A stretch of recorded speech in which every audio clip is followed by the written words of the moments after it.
Hey there, the life equation community. You've probably heard the saying, sticks and stones may break my bones, but words will never hurt me. But let's be real, whoever came up with that clearly underestimated the power of emotional wounds. Unlike physical injuries, which leave visible scars and can be treated with bandages or medicine, emotional wounds are invisible, often buried deep within us, and much harder to heal. Equation community. Ever wonder why a forgotten birthday from years ago still stings? Or why do you sometimes lie awake at night replaying the moment someone betrayed your trust back in high school? These aren't just random memories, they are unresolved emotional wounds that continue to impact you, even if you don't realize it. And because they aren't as obvious as a broken arm or a scraped knee, we often neglect them, thinking they'll just go away with time. The truth: emotional wounds don't just fade on their own. Healing takes effort, self-awareness, and the right tools like an emotional first aid kit. So, how do you know if you need one? And more importantly, how do you use it? Let's break it down. 1. Surviving isn't the same as truly living. You wake up, get through the day, eat, sleep, and repeat. Your heart is beating, your body is moving, but deep down, do you feel like you're really living? Or are you just existing, going through the motions without any sense of purpose, excitement, or fulfillment? Life has a way of knocking us down. Losing a loved one, facing heartbreak, or experiencing a major setback can shake us to our core. When the pain feels unbearable, it's easy to retreat, to build walls around ourselves, to shut out joy as if it were some kind of betrayal. We tell ourselves that if we keep going through the basics, working, eating, sleeping, we're doing enough. But the truth is, surviving is not the same as living. When you cut yourself off from joy, from laughter, from the things that once made you feel alive, you're not protecting yourself, you're only deepening the wound. Pain may have led you to this place, but staying here is a choice. And at some point, you have to ask yourself, do I want to keep merely existing, or do I want to live again? Healing doesn't mean forgetting. Moving forward doesn't mean erasing the past.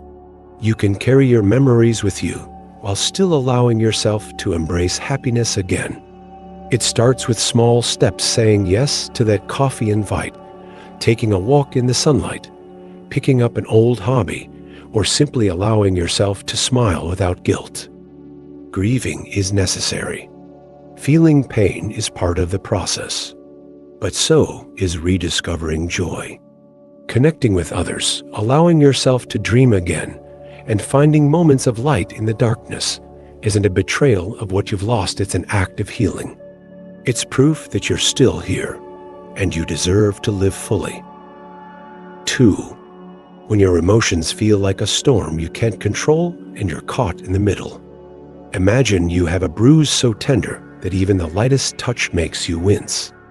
You weren't even thinking about it until someone accidentally brushes against it, sending a sharp jolt of pain through your body. That's how emotional wounds work too. When they're still raw, even the smallest triggers, a casual remark, an old photo, a familiar scent can feel like someone pressing on a deep, unhealed injury. One moment, you're fine. The next, you're overwhelmed, snapping at a loved one, fighting back tears, or feeling a wave of frustration so strong that it leaves you exhausted. And the worst part, you don't even understand why. You tell yourself, that shouldn't have upset me so much. You wonder if you're being overdramatic, if you're just too sensitive, if you should have gotten over it by now. But here's the truth. These emotional reactions aren't random. They're signs that something inside you still needs to be acknowledged, processed, and healed. Have you ever overreacted to something minor, only to feel embarrassed about it later? Heard a song from years ago and felt an inexplicable sadness wash over you?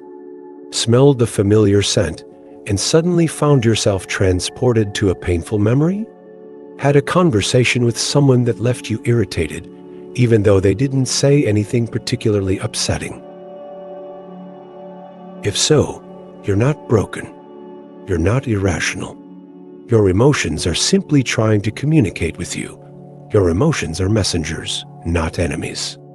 Emotions don't appear out of nowhere. They're messengers from your subconscious, trying to get your attention. When you haven't fully processed a past hurt, that pain doesn't just vanish, it gets buried, waiting for the right moment to resurface. And when it does, it often manifests in ways we don't expect. Sudden anger, unexplainable sadness, emotional numbness, or even physical exhaustion. Many of us are conditioned to suppress our emotions. We're told things like, just get over it, don't be so sensitive, stop dwelling on the past, you should be stronger than this. But ignoring emotions doesn't make them disappear, it only buries them deeper. And buried. Pain has a way of resurfacing, often in ways we don't consciously recognize. Maybe you find yourself lashing out at people you love, withdrawing from relationships, or struggling with self-doubt. Maybe you overthink every interaction, questioning whether you said the wrong thing, or if people secretly don't like you. Or maybe you just feel stuck, like something is holding you back, but you can't quite put your finger on what it is. These are all signs that your emotions need attention. Instead of dismissing them as irrational, try pausing and asking yourself, what exactly am I feeling right now? Is this reaction really about what's happening in this moment, or is it connected to something deeper? What past experience might still be affecting me? The more you practice self-awareness, the more patterns you'll start to notice. You might realize that your anger isn't really about the friend who showed up late. It's about years of feeling overlooked or unimportant. Or that your sudden sadness isn't just about an old song. It's about what that song represents, a time in your life when you felt a certain way that you haven't allowed yourself to revisit. How to start healing. Healing doesn't happen overnight, but it does begin with acknowledgement. If your emotions are intense, unpredictable, or overwhelming, it's not a sign that you're weak. It's a sign that something inside you is asking to be heard. Give yourself the space to process. Some ways to do that. Journaling. Writing down your thoughts and feelings can help you understand what's really going on beneath the surface. It can also be a safe way to release emotions without fear of judgment. Talking to someone you trust. Sometimes, just saying things out loud helps bring clarity. Whether it's a friend, family member, or therapist, verbalizing your emotions can make them feel more manageable. Practicing mindfulness, being present with your emotions without trying to push them away, can help you understand them better. When you feel overwhelmed, take a moment to sit with your feelings instead of running from them, seeking professional guidance. If your emotions are interfering with your daily life, talking to a therapist or counselor can provide valuable support and insight. You don't have to navigate healing alone. Your emotions are not the problem, ignoring them is. There is nothing wrong with feeling deeply. Emotions aren't there to control you. They're there to guide you. If you listen, they'll show you exactly where healing needs to happen. The goal isn't to suppress them or to avoid feeling hurt ever again. The goal is to understand them, process them, and eventually make peace with them. So the next time you feel overwhelmed, instead of asking, "Why am I like this?" try asking, "What is this emotion trying to tell me?" Because once you start listening, you'll realize that your emotions aren't working against you. They're trying to lead you back to yourself. 3. When your mind becomes a prison of the past, talking about painful experiences can be a powerful way to process emotions. It allows us to make sense of what happened, to find meaning in the pain, and to release the weight of emotions we've been carrying. But what happens when you find yourself telling the same story over and over again without gaining any new understanding? Instead of bringing relief, it keeps you trapped, reliving the same hurt as if it just happened yesterday. Maybe you replay conversations in your head, thinking of all the ways things could have gone differently. You analyze every detail, searching for some hidden clue that might make it all make sense. Or perhaps you bring up the past whenever you talk to friends, not because you're finding closure, but because a part of you is still waiting for a resolution that may never come. Ask yourself, why am I still holding on to this? Am I hoping to find meaning in what happened? Is there something I still don't understand? Or am I simply waiting for a different answer, one that will change the way I feel? There's a fine line between processing the past and being consumed by it. If you find yourself stuck in an endless loop of painful memories, it's not healing, it's reopening the wound over and over again. It keeps you anchored to a moment that no longer exists, preventing you from stepping into the present and moving toward the future. Breaking free from this cycle doesn't mean forgetting what happened. It means shifting your focus from reliving the pain to learning from it. Instead of asking, why did this happen to me? Try asking, what can I take from this experience? How can I grow from it? Healing requires a shift in perspective. The past has already happened, it can't be rewritten. But the story you tell yourself about it, that can change. And when you start reframing your pain into something that serves your growth, you'll realize that your power was never in the past. It's always been in what you choose to do next. 4. When fear becomes the wall between you and your future. Pain has a way of reshaping us. Once you've been hurt, it's natural to become more cautious, to build walls instead of bridges, to second guess instead of leap, to hold back instead of stepping forward. Your mind whispers, remember what happened last time. Don't make the same mistake. And so, without even realizing it, you start living a smaller life, not because you don't want more, but because fear has convinced you that staying safe means staying still. Maybe you once loved freely, but after experiencing heartbreak, you've convinced yourself that emotional intimacy is too dangerous. Maybe you took a risk on a dream, only to fail, and now the thought of trying again fills you with dread. Or perhaps you've experienced rejection, betrayal, or disappointment so deeply that even the idea of putting yourself out there, whether in relationships, career, or personal growth, feels impossible, and so you avoid it. You convince yourself that staying in your comfort zone is a form of self-protection. But what if, in protecting yourself from pain, you're also blocking yourself from joy? What if the fear that's keeping you from getting hurt is also keeping you from truly living? Fear will always be there. It's part of being human. But the difference between those who grow and those who stay stuck isn't the absence of fear, it's how they respond to it. Do you let it control you, dictate your choices, and keep you trapped in the past? Or do you acknowledge it, feel it, and take that step forward anyway? Because here's the truth. Yes, things could go wrong. You could get hurt again, but things could also go right. You could find love again, succeed where you once failed, and discover a version of yourself that's stronger and more resilient than before. But you'll never know unless you take that first step.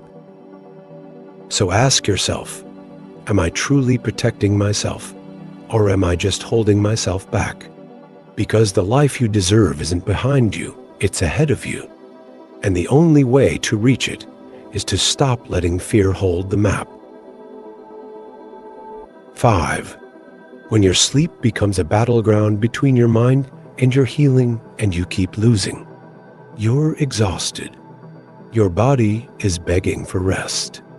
You can feel the weight in your limbs, the dull ache behind your eyes, the heaviness that settles into your bones. But the moment your head touches the pillow, your mind refuses to quiet down. Suddenly, it's like a switch has flipped. Your thoughts come alive, louder and more persistent than they were all day. Memories from years ago resurface without warning. Conversations you had or wish you had play on a loop. Regrets whisper in the dark. Your brain spirals into overthinking, analyzing every decision, every word, every moment. The hours slip away. You check the clock 1 a.m., then a.m., then a.m. You close your eyes, willing yourself to sleep, but the silence only makes the noise in your head grow louder. And before you know it, your alarm is ringing. Another restless night. Another day of running on empty. If this sounds familiar, you're not just struggling with sleep. You're struggling with unprocessed emotions that refuse to let go. Why emotional pain keeps you awake at night. When you're carrying unresolved stress, grief, anxiety, or emotional wounds, your nervous system stays in a heightened state of alertness even when you're physically exhausted. Your body might be ready to sleep, but your mind is stuck in survival mode, scanning for threats, trying to make sense of things that happened long ago. This is why nighttime can feel so overwhelming. The distractions of the day are gone, and you're left alone with your thoughts. Without work, school, social interactions, or daily tasks to keep you busy, everything you've been suppressing during the day rises to the surface. And the irony? The very thing you need to heal deep, restorative sleep, is the one thing that feels impossible to achieve. The vicious cycle of sleep deprivation and emotional distress. Lack of sleep doesn't just make you feel tired, it magnifies emotional pain. Studies have shown that sleep deprivation increases activity in the amygdala, the brain's emotional center, making negative emotions feel more intense. This means sadness feels heavier, anxiety feels sharper. Frustration turns into full-blown irritation. Minor problems start to feel like impossible obstacles. Over time, this creates a dangerous loop. You're emotionally overwhelmed, so you struggle to sleep. You don't get enough rest, which makes your emotions even harder to handle. You feel worse the next day, making it even harder to relax at night. It's like trying to heal a broken bone while constantly walking on it. Without proper rest, your emotional wounds stay raw and unprocessed. How to break free? Reclaiming your sleep, one night at a time. You can't force yourself to stop overthinking, but you can create an environment that makes sleep easier both physically and emotionally. Here's how. 1. Clear your mental clutter before bed. If your thoughts race at night, don't wait until you're in bed to deal with them. Give yourself a dedicated worry time before you sleep. Journaling. Write down everything on your mind: fears, frustrations, to-do lists, anything that's nagging at you. Putting it on paper can help your brain release it, like unloading a heavy backpack before a long journey. Closing the loop technique. If you keep replaying a conversation or event, ask yourself, what lesson can I take from this? What part of this do I need to let go of? Giving your thoughts a sense of closure can prevent them from spiraling at night. 2. Train your brain to recognize that bedtime equals rest, not stress. Right now, your brain associates lying in bed with overthinking. To break this pattern, try only using your bed for sleep, not for scrolling, working, or worrying. Reading a calming book before bed, something light, nothing too emotionally charged, gentle movement, like stretching or yoga, to release built-up tension from the day. 3. set the stage for deep, restorative sleep. Your sleep environment matters more than you think. Try dimming the lights an hour before bed to signal to your brain that it's time to wind down. Lowering the temperature, cooler rooms promote better sleep. Using calming scents like lavender or chamomile both have been shown to help with relaxation. Listening to sleep meditations or white noise to drown out intrusive thoughts. 4. Reset your nervous system with breathing techniques. If stress is keeping you in fight or flight mode, deep breathing can help shift you into rest and digest mode. Try 4-7-8 breathing. Inhale for 4 seconds, hold for 7 seconds, exhale for 8 seconds, progressive muscle relaxation.